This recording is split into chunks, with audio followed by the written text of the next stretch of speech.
Assalamualaikum warahmatullahi wabarakatuh.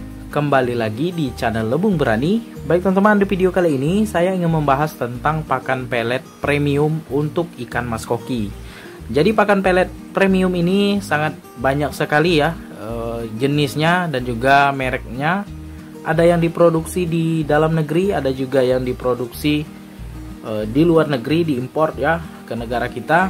Kemudian pakan pelet ini menjadi perdebatan di kalangan penghobi ya. Apakah pakan pelet premium ini berpengaruh terhadap ikan mas koki atau tidak teman-teman, atau sama saja dengan pakan pelet yang biasa-biasa saja yang harganya murah? Jadi di sini saya akan jawab berdasarkan pengamatan saya di ikan-ikan mas koki saya dan ikan-ikan mas koki yang saya amati ya dari penghobi lain teman-teman.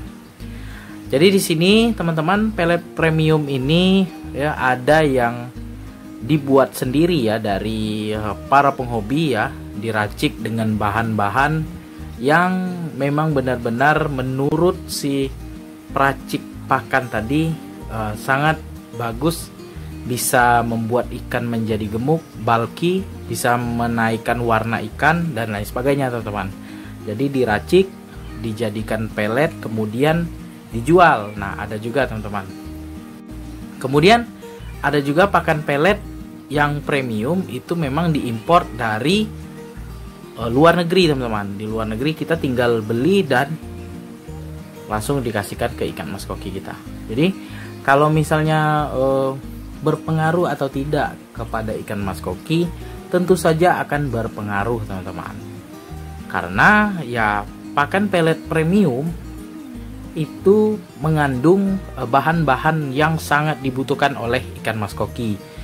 Mungkin dari spirulina, kemudian lemak, kemudian protein, itu semuanya terkandung di dalam pelet premium tadi.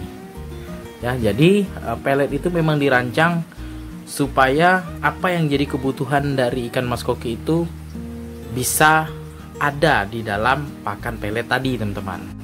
Nah, perbedaannya dengan pakan pelet yang biasa-biasa saja dengan yang premium tadi ya, kalau pelet yang harganya murah itu kandungannya sama teman-teman, cuma kadarnya sedikit. Misalnya kadar lemaknya misalnya 3%, kemudian proteinnya cuma 30%, sedangkan yang premium itu bisa 50 bahkan lebih teman-teman ya. Nah, biasanya dibungkus ataupun di plastik dari pelet itu ada keterangan lemaknya sekian ya, airnya sekian, abunya sekian ya. Nah, kalau saya pribadi pelet premium yang menurut saya itu, saya melihat dari segi proteinnya teman-teman. Kalau proteinnya di atas 40% menurut saya bagus teman-teman. Nah, jadi kalau berpengaruh atau tidak ya jelas berpengaruh teman-teman, karena di pelet tadi terkandung apa yang jadi kebutuhan dari ikan mas koki teman-teman. Jadi tergantung dari gen si ikan mas kokinya. Kalau misalnya kita grooming ya, grooming ikan mas koki kualitas pasar, kita kasih pakan pelet premium, itu ada dua kemungkinan teman-teman. Dua kemungkinan, ikannya bisa jumbo dan ikannya tidak bisa jumbo. Ya, ikannya bisa besar tapi tidak bisa menjadi jumbo teman-teman. Nah, itu dua kemungkinan. Tapi kalau kita grooming ikan mas koki yang kualitasnya bagus ya, memang kita beli di sellernya, dia jelaskan ini bagus, bisa jadi jumbo, indukannya jumbo, ya kesempatannya 90% itu ikannya bisa jumbo. Ditambah lagi kita kasih pakan premium teman-teman. Artinya gen ikan itu berpengaruh terhadap ikan itu bisa jumbo, bisa bagus. Itu sangat berpengaruh sekali ya. Jadi kalau misalnya ada yang membahas ya, kok ikan saya nggak bisa jumbo padahal saya kasih pakan peletnya premium. Ada juga kok ikan saya dikasih pakan pelet premium, kok ikannya warnanya nggak bagus, malah jadi pudar. Nah, jadi gen ikan itu berpengaruh teman-teman. Ada juga yang kasih makannya sudah 8 kali sehari, bahkan lebih ya, ikannya nggak besar-besar. Kemudian ada juga yang cuma kasih makan 3 kali sehari, ikannya langsung bisa jumbo. Jadi itu pengaruh dari gennya teman-teman. Gen ikan mas koki itu ya berbeda. Ada yang bisa indukannya itu memang jumbo ya, dari pejantannya, kemudian betinanya itu jumbo, kawin menghasilkan anak yang kemungkinan bisa jumbo teman-teman, karena indukannya sudah jumbo. Kemudian kalau misalnya indukannya ya besar tapi tidak jumbo lah ya, kemudian bertelur, telurnya itu menetas, bisa kemungkinan jumbo, bisa juga tidak teman-teman. Nah disitulah yang dimaksud dari ikan kualitas pasar dan juga ikan kualitas yang bagus ya, yang bahasanya itu fancy, ataupun ikan yang mungkin bisa diikutkan kontes teman-teman. Jadi untuk ikan kualitas pasar dan ikan yang bagus itu yang benar-benar mengetahui itu adalah si petani ataupun si pecetak ikan mas koki tersebut teman-teman. Kalau misalnya penghobi ya mungkin sekilas banyak yang tahu ya, tapi yang benar-benar tahu itu biasanya si pencetak ikan itu ataupun yang menetaskan telur ikan tersebut teman-teman. Jadi itu teman-teman ya, jadi jangan beranggapan, dan juga dengan kita menggunakan pelet premium itu ikan mas koki kita bisa jumbo teman-teman. Tidak seperti itu ya teman-teman. Jadi gen ikan mas koki itu sangat berpengaruh ya. Jadi kalau ditanya apakah boleh semua ikan mas koki ya makan pelet premium, ya tergantung kita ya, tergantung keuangan kita, tergantung keinginan kita membeli pakan pelet tersebut.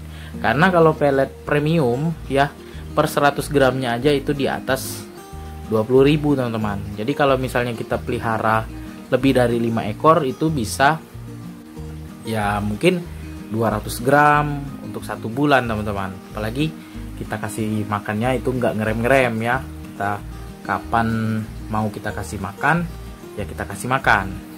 Jadi sebenarnya kalau ikan mas koki ini tidak ada larangan ya, kapan saja kita mau kasih makan, selagi ikannya mau makan ya kasih aja teman-teman. Tapi tergantung bagaimana kita ya, mau hemat peletnya ya kita atur saja makannya 4 kali sehari atau 5 kali sehari. Jadi kalau misalnya ikan kita biasa-biasa saja mau kita kasih pelet premium ya nggak masalah teman-teman. Ya, atau ikan kita yang bagus sekalipun ya, gennya sudah bagus, kita mau kasih pelet yang biasa-biasa saja peletnya itu nggak masalah, tergantung kita sendiri. Toh kita hobi ikan mas koki ini jangan kita terlalu memaksakan ya, meniru orang lain. Jadi kalau misalnya kita meniru orang lain itu boleh-boleh saja ya, mungkin dari settingan filter, kemudian cara dia merawat, cara membuat sistem kuras ya, kuras air yang cepat, kemudian membersihkan akuarium, boleh kita tiru. Tapi kalau misalnya dari segi pemberian pakan ikan yang dipelihara, menurut saya ya silahkan teman-teman, tergantung budget masing-masing ya. Kalau kita budgetnya kecil ya, keuangan kita nggak cukup untuk beli ikan yang bagus ya, kita bisa pelihara ikan yang biasa-biasa saja teman-teman. Atau kita bisa kasih makannya dengan pelet yang murah ya, ikannya juga tetap sehat, tergantung dari kita merawatnya ya, ganti air, bersihkan filter, bersihkan akuarium dan lain sebagainya. Jadi tergantung dari budget kita ya, jangan kita paksakan beli pelet premium untuk ikan-ikan mas koki kita. Misalnya ada rezeki ya silakan beli ya teman-teman ya, tidak ada paksaan. Jadi poin yang penting dalam hal memelihara ikan mas koki, berpengaruh atau tidak pelet premium untuk ikan mas koki, sebenarnya berpengaruh ya, akan tetapi berdasarkan gen ikan tersebut teman-teman. Pelet hanya memberikan kesempatan semua ikan itu menjadi jumbo ataupun ikannya bisa bertumbuh besar, warnanya cerah dan lain sebagainya teman-teman. Jadi kalau misalnya teman-teman tidak mau rugi ya, beli pelet sekian ratus ribu, ikannya nggak jumbo-jumbo, teman-teman pelihara ikan yang benar-benar berkualitas. Jadi kalau misalnya ikan itu sudah bagus dari bibitnya, mau kita kasih pakan pelet biasa-biasa aja, pelet PF 1000 pun dia bisa jumbo teman-teman. Jadi itu pembahasan kita kali ini. Baik teman-teman, sekian dulu video saya mengenai pakan pelet premium ikan mas koki. Berpengaruh atau tidak ke ikan mas koki kita, semoga bermanfaat. Jangan lupa dukung terus channel Lebung Berani dengan cara subscribe, like, komen, serta share videonya agar channel Lebung Berani makin berkembang dan terus menginspirasi teman-teman sekalian.